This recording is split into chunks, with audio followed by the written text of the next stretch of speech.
Hey guys, Sharpen here. In this video, I'm going to show you how to recreate the chorus Pluck synth from Zedd's song with Katy Perry, Never Really Over. It sounds something like this.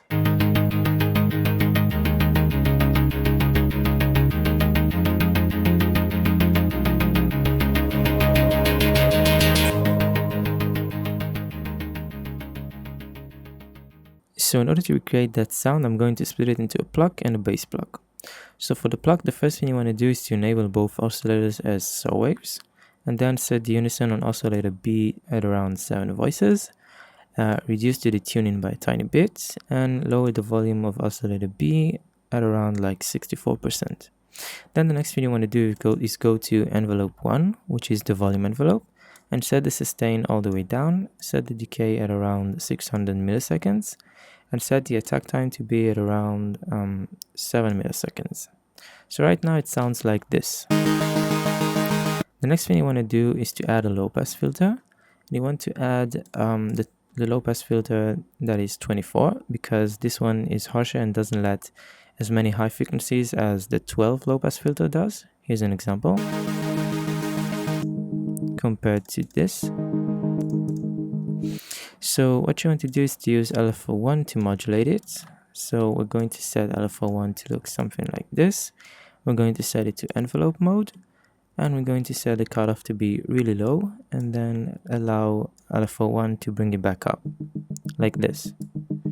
So now what you want to do is to remove the BPM setting from LFO1 and find a speed that sounds good to you. Something like this. So now we're going to add macro 1 to modulate the cutoff as well, and basically we're going to be using it to open up the filter when we want to. In addition to that, you can increase the drive and the fat settings by a bit, so you can bring in some more low end from the low pass filter, like this. So now let's go to the effects section, and we're going to be adding some compression, multi-band compression, which is just like ODT. I'm going to add quite a lot of gain,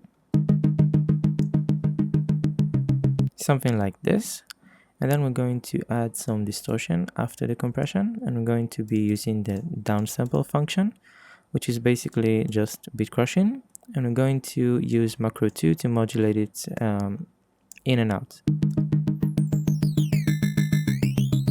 like that.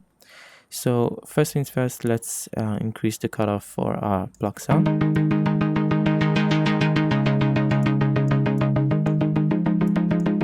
Something like this.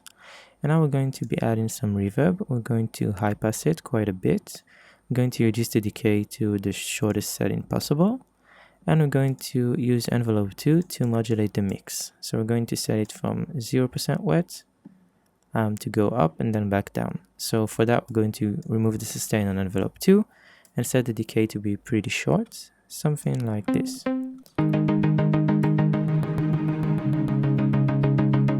So all I need to do is find a spot that sounds good enough for you, and then just leave it there. And then we're also going to add some EQ, where we're going to boost the high shelf by a tiny bit. So one last thing that we're going to add is we're going to go to the matrix and open up LFO2. We're going to set it to look something like this, and we're going to use it to modulate the global amplify setting. So basically what this does is it just modulates the volume of serum. So right now it sounds like this compared to this.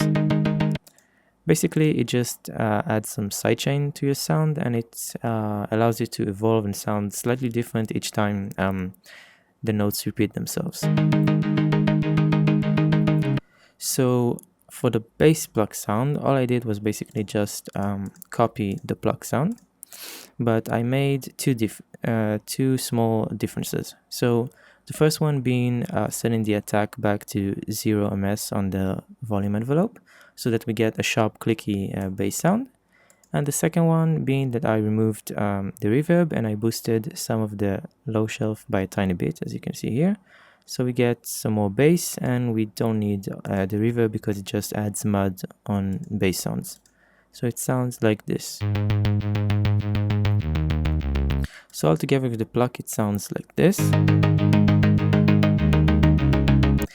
then I noticed a couple of things that Zedd does in the end of the fourth bar of the chorus. Is that first of all he adds a short reverbed vocal sample. So what I did is I took an atmosphere that I made.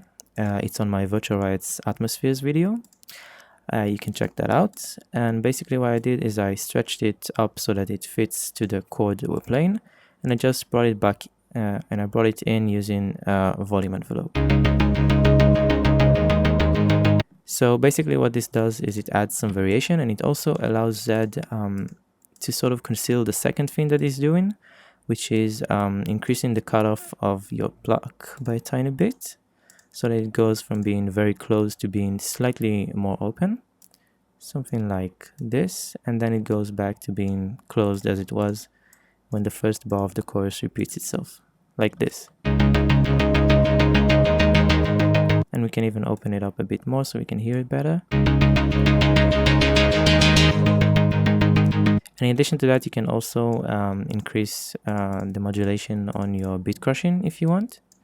So you can add some of that as well to create a bit of some more high frequency content. It's really up to you. And that is pretty much it. I'll put a link in the description below to the Virtual Riot Atmospheres tutorial in case you want to check it out. If you found this tutorial helpful, make sure to give it a thumbs up and let me know in the comments below what subject you want me to cover up next time.